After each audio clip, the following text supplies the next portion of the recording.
네, 여러분 반갑습니다. 장용화입니다. 자, 오늘은 테드 영상을 하나 준비를 해봤습니다. 기술적인 내용으로만 계속 파고들어도 나쁘지는 않지만, 전체적인 숲을 보는 관점에서 지금까지 배웠던 게 어느 정도에 위치하고 있겠구나, 이런 것들을 이제 자리 잡아가는 그러한 관점을 가지면서 진행하는 것도 중요하다고 생각하기 때문에 관련된 테드 강의를 하나 소개해 드리려고 합니다. 근데 요게 조금 옛날 거기는 해요. 노벰버 2011년, 벌써 이제 좀 있으면 10년 전이죠. 근데 지금 봐도 전혀 이질감이 없을 정도로 볼만한 내용으로 생각돼요. 중심이 되는 부분을 이제 뽑아가지고 요약해드리는 방식으로 소개해 드리려고 합니다. 자, 그럼 진행할게요. 제목은 3 Types of Online Attack인데, 제가 볼 때는 3 Types of Online Attacker가 맞는 것 같아요. 공격자들에 대한 내용이 나오거든요. 어태커가 맞지 않나, 그런 생각을 해봅니다. 자, 도입 부분에 그런 얘기를 합니다. 자, 뭐냐면은, 이제 과거 공산주의 국가였던 동독 아시죠? 동독. 서독 말고 동독에서는 이러한 이제 타자기를 가지고 있으면 정부에 그것을 등록했어야 됐다고 합니다.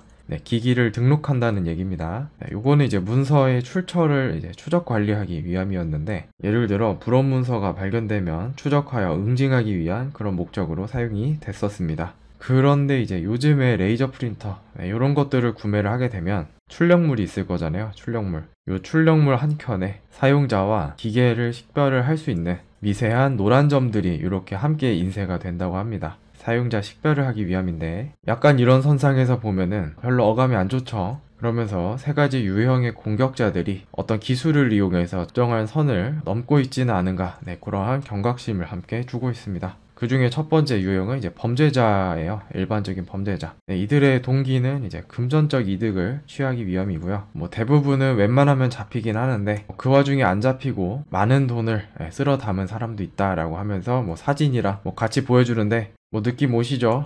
아무튼 그렇습니다. 자, 그리고 이제 두 번째 유형은 핵티비스트라는 게 있습니다. 요거는 이제 많이 유명한 단어가 됐습니다만, 관련된 자료를 이렇게 보시게 되면 해커랑 이제 행동주의랑 이렇게 결합된 단어에 해당이 되고요. 해킹을 통해서 정치 사회적 목적 달성을 위해서 활동하는 단체 정도로 보시면 될 것 같아요.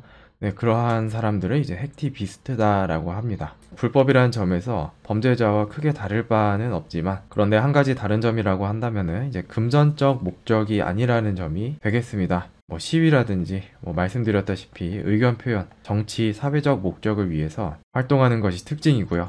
그 중에 이제 유명한 단체가 어나니머스라는 데가 있고, 가끔씩 뉴스에 등장하기도 합니다. 그리고 마지막 세 번째 공격자 유형은 이제 국가입니다. 국가. 몇 가지 예시가 나옵니다. 첫 번째가 이제 이집트 정부에서 2011년에 이제 대규모 시위가 있었는데, 민주화에 대한 요구, 그런 쪽으로 제가 기억을 하고 있고, 관련해서 시위대의 통신 내용을 감청했다, 그런 내용이 있고요. 독일에서는 악성 코드를 이용해서 시민들의 인터넷 사용을 감시를 했었다, 그런 내용과 함께, 이거는 약간 민감할 수도 있는 내용인데 이거는 제가 따로 한번 다루도록 할 텐데요. 디지노타라는 데가 있거든요. 디지노타입니다. 여기는 이제 CA 인증기관이었고, 인증서를 판매하는 기관입니다. 이 인증서가 어디서 쓰이냐고 궁금해 하실 수 있는데, HTTPS 접속을 하잖아요, 저희가. 그럴 때 인증서가 필요합니다. 인증기관, 이렇게 나오죠. 이러한 인증기관으로서 해당 사이트가 안전한지 여부를 체크해주는 그런 기관이었는데, 해킹을 당해서 가짜 인증서가 이제 유포가 된 거죠. 그러면은 더 이상 암호화 통신에 대한 무결성을 보장할 수 없는 상태가 되는 것입니다. 이게 이제 단순히 해프닝으로 끝나지가 않고, 이제 이란 국민들의 경우에 이메일 사용 기록 등 인터넷 사용 이력이 해킹되었다는 것을 언급하고 있습니다. 그 배우로 이제 이란 정부가 자국민들을 대상으로 해킹을 한 것 같다라고 이렇게 언급을 하시거든요. 스토리상 일리는 있습니다만 정확히 밝혀진 바는 아니다 보니까 조심할 필요는 있을 것 같습니다. 그러면서 이제 주장하는 두 가지가 있어요.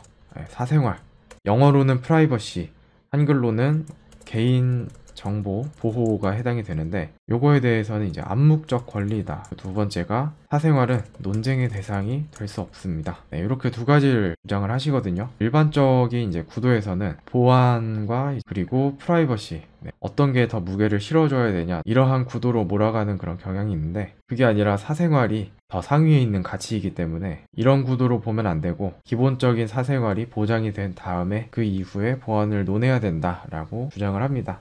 이에 따라 요 구도를 이렇게 바꿔서 얘기를 합니다. 요거는 보안과 사생활이 아니라 자유와 통제에 대한 개념으로 프레임을 바꿔야 된다. 그렇게 생각을 해야 된다.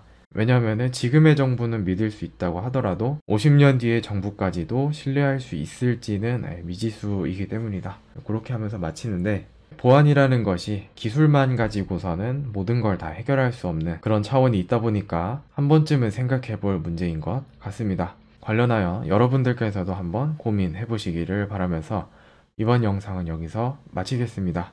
감사합니다.